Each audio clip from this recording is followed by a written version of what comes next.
वैज्ञानिकों को अभी क्या क्या खोज करना बाकी है।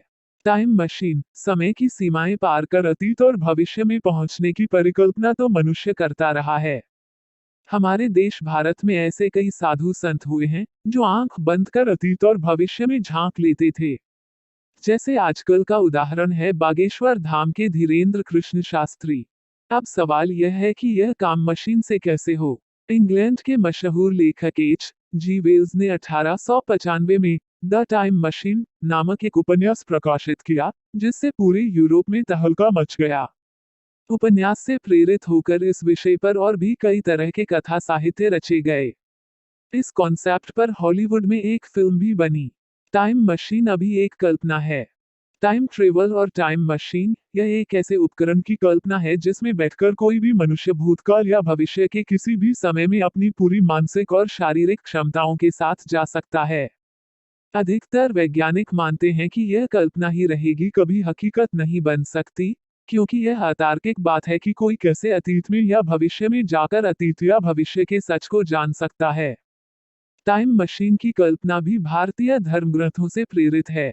आप सोचेंगे कैसे? वेद और पुराणों में ऐसी कई घटनाओं का जिक्र है जिसमें कहा गया है कि कोई व्यक्ति ब्रह्मा के पास मिलने ब्रह्मलोक गया और जब वह धरती पर पुनः लौटा तो यहाँ एक युग बीत चुका था।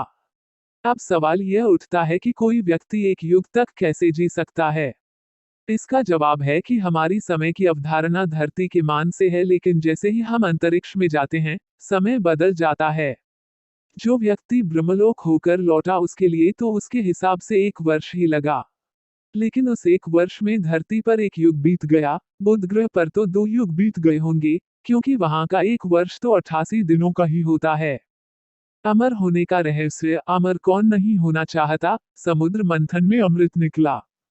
इसे प्राप्त करने के लिए देवताओं ने दानवों के साथ छल किया। देवता अमर हो गए। मतलब कि क्या समुद्र में ऐसा कुछ है कि उसमें से अमृत निकले? तो आज भी निकल सकता है। अभी अधिकतम 100 साल के जीवन में अनेकानेक रोग, कष्ट, संताप और झंझट हैं, तो अमरता प्राप्त करने पर क्या होगा? 100 वर्ष बाद वैराग्य प्राप्त कर व्यक्ति हिमालय चला जाएगा। वहां क्या करेगा? बोर हो जाएगा तो फिर से संसार में आकर रहेगा। बस यही सिलसिला चलता रहेगा। महाभारत में 7 चिरंजीवियों का उल्लेख मिलता है। चिरंजीवी का मतलब अमर व्यक्ति। अमर का अर्थ जो कभी मर नहीं सकते। ये 7 चिरंजीवी हैं राजा बलि, परशुराम, विभीषण, हनुमान जी, वेदव्यास, अश्वत्थामा और कृपाचार्य। हालांकि कुछ विद्वान मानते हैं कि मार्कंडेय ऋषि भी चिरंजीवी हैं, और ये 7 चिरंजीवी पिछले कई हजार वर्षों से इस धरती पर रह रहे हैं। लेकिन क्या धरती पर रहकर इतने हजारों वर्ष तक जीवित रहना संभव है? हालांकि कई ऐसे ऋषि मुनि थे जो धरती के बाहर जाकर फिर लौट आते थे और इस तरह वे अपनी उम्र फ्रिज कर बढ़ते रहते थे। हिमालय में रहने से भी उम्र बढ़ने की संभावना बढ़ जाती है। हिंदू धर्मशास्त्रों में ऐसी कई कथाएं हैं जिसमें लिखा है कि अमरता प्राप्त करने के लिए कई दैत्यों और साधुओं ने घोर तप करके शिवजी को प्रसन्न कर लिया। बाद में उसे मारने के लिए भगवान के भी पसीने छूट गए। अमर होने के लिए कई ऐसे मंत्र हैं जिनके जपने से शरीर हमेशा युवा बना रहता है। महामृत्युंजय मंत्र के बारे में कहा जाता है कि इसके माध्यम से अमरता को प्राप्त किया जा सकता है। वेद, उपनिषद, गीता, महाभारत, पुराण, योग और आयुर्वेद में अमरत्व प्राप्त करने के अनेक साधन बताए गए हैं। आयुर्वेद में कायाकल्प की विधि उसका ही एक हिस्सा है। लेकिन अब सवाल यह उठता है कि विज्ञान इस दिशा में क्या कर रहा है? विज्ञान भी इस दिशा में काम कर रहा है कि किस तरह व्यक्ति अमर हो जाए, अर्थात कभी नहीं मरे। आपने अमरबेल का नाम सुना होगा। विज्ञान चाहता है कि मनुष्य भी इसी तरह का बन जाए, कायापलट करता रहे और जिंदा बना रहे। वैज्ञानिकों का एक ग्रुप चरणबद्ध तरीके से इंसान को अमर बनाने में लगा हुआ है। समुद्र में जेलीफिश नामक मछली पाई जाती है। यह तकनीकी दृष्टि से कभी नहीं मरती है।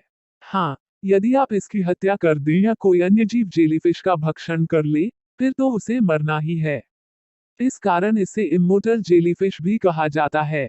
जेलीफिश बुढ़ापे से बाल्यकाल की ओर लौटने की क्षमता रखती है। अगर वैज्ञानिक जेलीफिश के अमरता के रहस्य को सुलझा लें, तो मानव अमर हो। तो दोस्तों, ऐसे ही और भी रहस्य है जिन पर विज्ञान के वैज्ञानिक खोज कर रहे हैं। और ये रहस्य हम आपके साथ कहानी के जरिए शेयर कर रहे हैं। इसके बाद के रहस्य हम आपको कल की वीडियो में बताएंगे।